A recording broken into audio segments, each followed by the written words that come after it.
салом тамошобинони иззатманд. Нашри навбатии барномаи сайре дар осорхона аст меҳмони хонадони шумо ва мо гурӯҳи эҷодӣ тасмим гирифтем ки имрӯз дар бораи толори кулоргарии шӯъбаи таърихи бостон ва асрҳои миёнаи осорхонаи миллии ҷумҳурии Тоҷикистон ба шумо маълумот бидиҳем. боварии комил дорам ки ин сайр ва ин барнома ба шумо писанд меояд. бо мо бошед.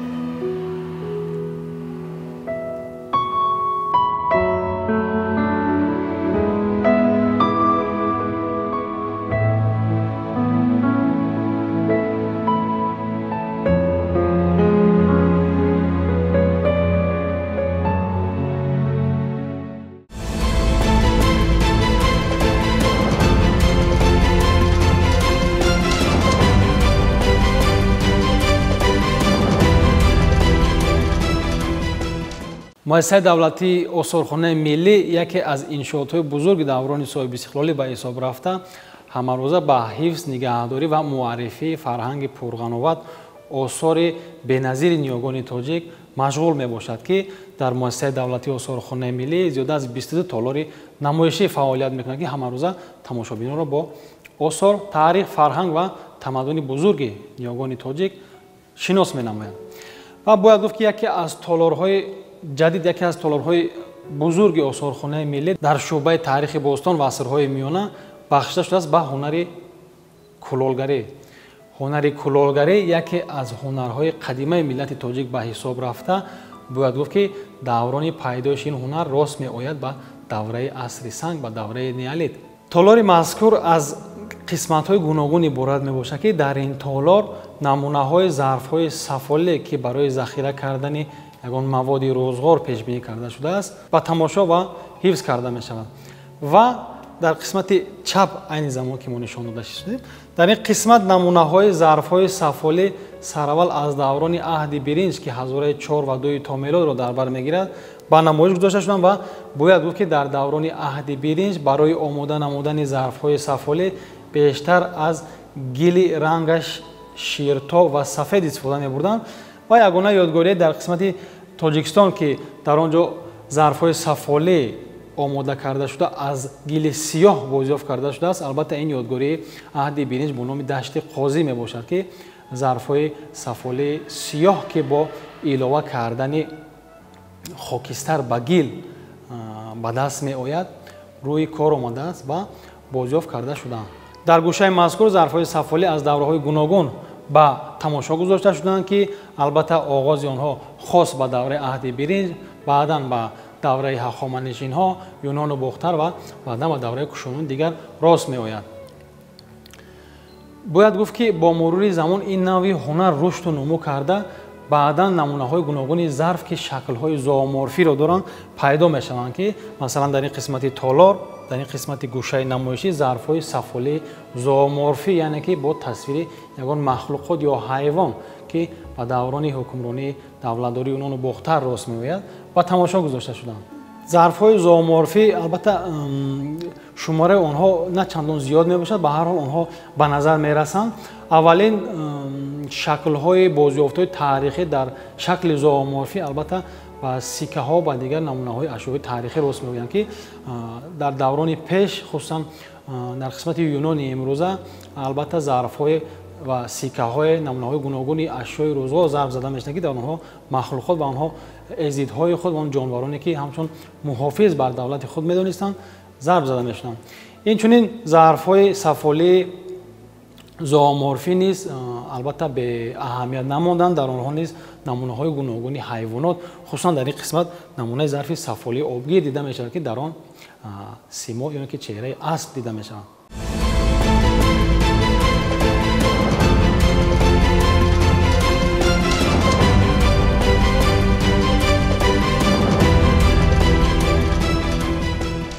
дар гӯшаи навбатӣ ин толор яке аз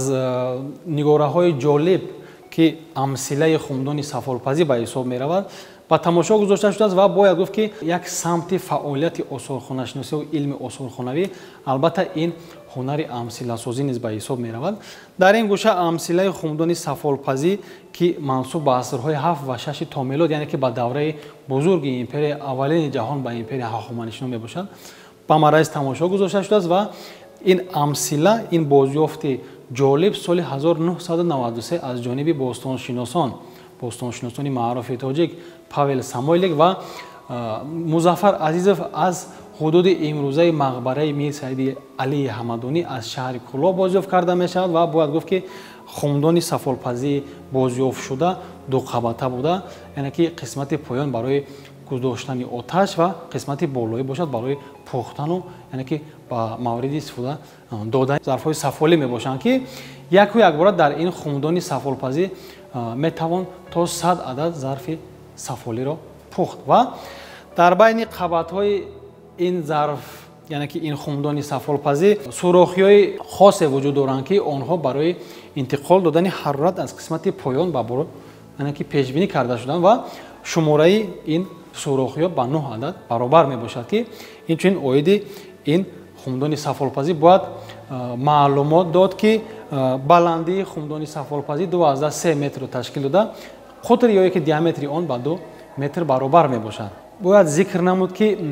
ин хумдони сафолпазӣ қисматан осеб дидааст ва боқимондаҳои аслии он албатта имрӯз дар осорхонаи шаҳри Кӯлоб, яъне ки ҳифз ва муаррифӣ карда мешавад. яке аз сабабҳои асосӣ,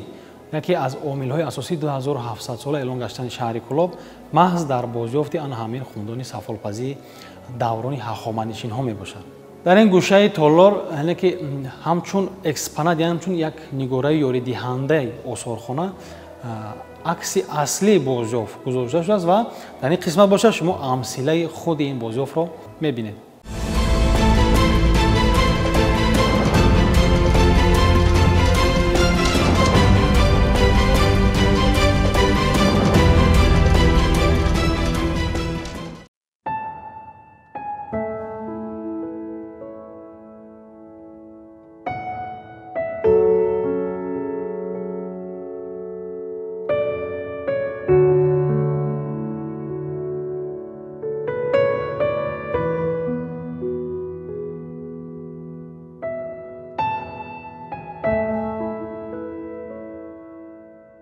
тамошобинони азиз, дар ин гӯшаи толор бошад намунаҳои зарфҳо, ки барои обгирӣ пешбинӣ карда шуданд ба тамошо гузошта шуданд ва онҳо хусусан хос ба давраи кушониён мебошад ки ин даврон, яъне ки ин давлати таърихӣ дар асрҳои 1 то милод ва 4 милодӣ арзи ҳастӣ намуданд. зарфҳои мазкур аз даврони кушониён мебошад, онҳо аз гили сиёҳ, гили сурхчатоб, гили зар ва дигар намуди гилҳо, яъне ки рӯи кор омада шудааст ва албатта чӣ қадar шумо ба назар мерасад, чунин намуди зарфҳо барои, яъне ки бо худ ҳамроҳ гирифтан дар ягон сафар, дар ягон раванди, ягон дар роҳ будан, яъне ки хеле қулай мебошад.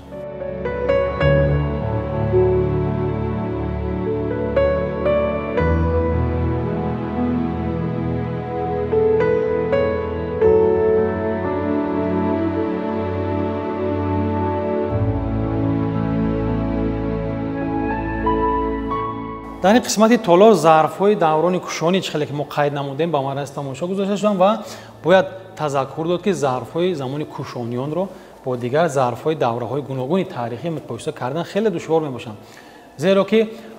ба даврони худ нигоҳ накарда, ба қадима будани давру замони худ нигоҳ накарда, зарфҳои замони кушонён бо сифат, нақшу нигори худ хеле фарқ ва як сифати олӣ низ доранд.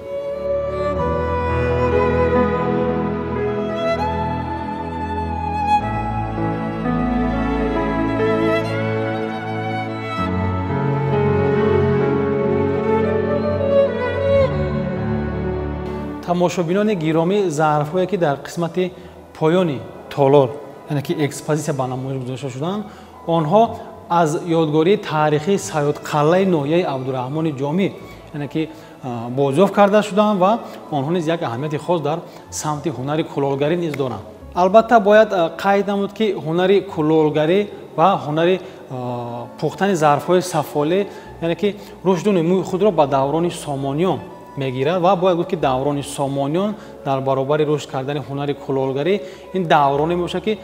тамоми намуди ҳунарҳо, яъне тамоми самтҳои фаъолияти ҷамъият дар ҳамин замон дар давлати Сомониён, аввалин давлати мутамаркази тоҷикон рушду нумӯ ва ба давраи авҷи худ мерасанд. рушду нумӯ кардани ҳунари кулолгарӣ алоқаманд мебошад бо пайдо шудани як мавод бо номи хокаи сир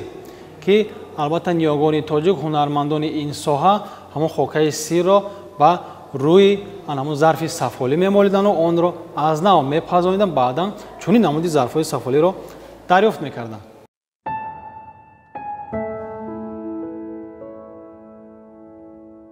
тамошобинони азиз, бояд қайд намуд ки дар даврони сомониён хусусан зарфҳои сафолӣ бо нақшу нигори гуногун рӯи кор меомаданд. Масалан, нақшу нигори эпиграфӣ дида мешуд, яъне ки дар онҳо ягон катибаи хос дида мешуд, ё ки нақшу нигори ислимӣ, яъне ки бо тасвири растаниву баргу баргпечаҳо дида мешуд. Инчунин бояд гуфт ки албатта мо оиди ин сухан кардем, аллакай гуфта будем, нақшу нигори зооморфӣ бо тасвири ягон махлуқ ё ҳайвонот. Дар даврони сомониён қисми зиёди зарфҳо бо намунаҳои гуногуни ороиш шуд, яъне ки орнамент ҳам зооморфӣ, ҳам ислимӣ ва ҳам албатта эпиграфӣ ба назар мерасанд.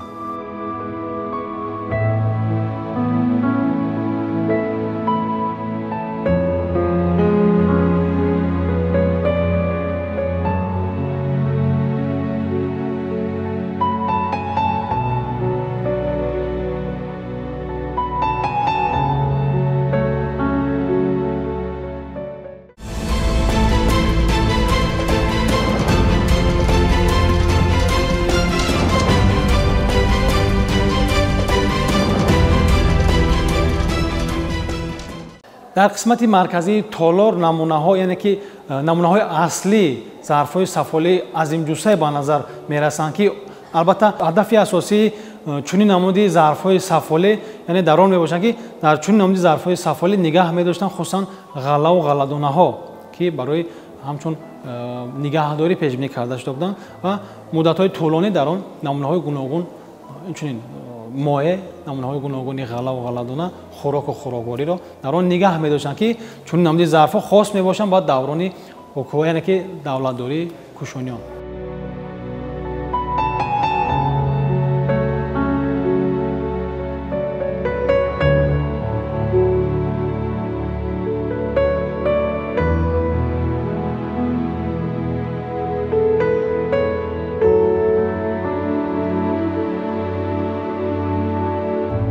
ин намуди зарфҳоро дар таърих яъне ки хум ном меноманд ва онҳо хос ба даврони кушониён мебошанд.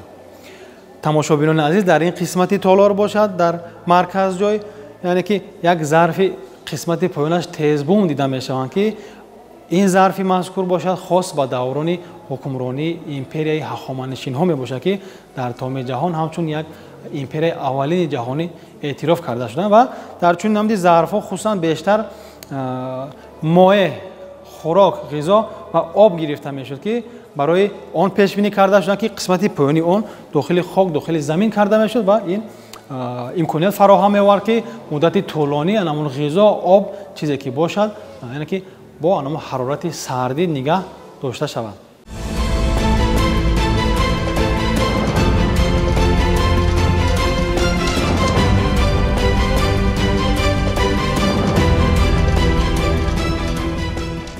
тамошобинони азиз, зарфҳои мунаққаше ки дар ин гӯшаи толор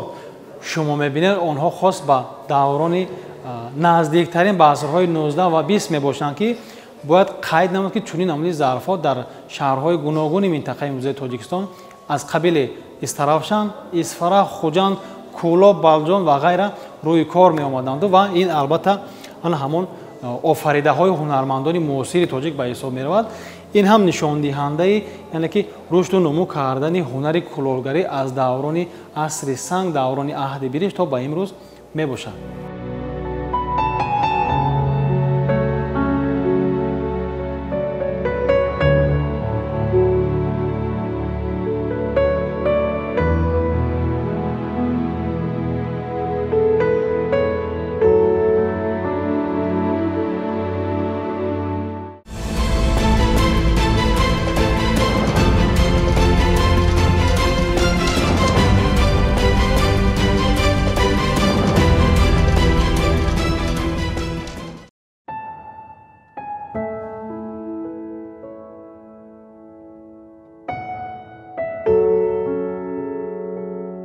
тамошобинони азиз, гӯшаи ҷамъбастии толори кулолгарӣ, яъне ки дар ин гӯша ба маррази тамошо гузошта шудааст намунаҳои дигари хумҳо, ки масалан این نوع خم البته با یک هنری سلیقه‌دار است، یعنی که با یک هنری والای کلورگری روی کار آورده است و بازیافت مذکور از شهر دوشنبه می باشد که منسوب به عصرهای 3 و 5 می باشد و خم نوبتی باشد با خم شهر دوشنبه بازیافت کرده باشد خیلی مانند می باشد، اما خردتر به نظر می رسد و در خم مذکور باشد که از یادگاری توپخانه شهر ایصار بازیافت کرده شده است. نمونه های نقش و نگار گوناگون از قبیل شکل های هندسوی و اینچنین ویژگی اساسی خم مذکور در آن می باشد که در اینجا همچون تمغه انمون هنرمند دیده می شوند که این هم خاص به هنر کلاهگری یکی از ماهیت های آن به حساب می روند. مثلا هنرمندانی بودند که خم های خود را روی کار می آوردند، در آنجا همون تمغه یعنی که به اصطلاح برند خود را یعنی که ضرب می زدند. نمونه های گوناگون خم ها نیز در این گوشه به تماشا گذاشته شدند و تماشابینان چه داخل و چه خارج کشور می توانند همه روزه برای باز هم بیشتر و خوبتر شناسایی پیدا نمودن با ظرف های گوناگون آثارخانه ملی، خصوصا با نوع هنر کلالگری با تالار مذکور با آثارخانه ملی البته تشریف بیارند. این گوشه آخرین تالار کلالگری بود و تماشابینان عزیز در اینجا سیر آثارخانوی تالار کلالگری شعبه تاریخ باستان و عصرهای میانه آثارخانه ملی به انجام می رسد.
тамошобинони иззатманд, воқеан ҳам осорхона макони муқаддас аст. و در آن البته یادگاری‌های تاریخی حفظ کرده می‌شوند. باید گفت که نشر نوبتی برنامه سیر در آثارخانه را ما در تالار کلالگری شعبه تاریخ باستان و اثرهای میانه آثارخانه ملی جمهوری تاجیکستان ثبت نمودیم. باوری کامل دارم که این سیر و این برنامه به شما پسند آمده است. ما در اینجا می‌رسیم به فرجام سیر تا برنامه‌های دیگر. تنصیحات و پیروز باشید. خیر.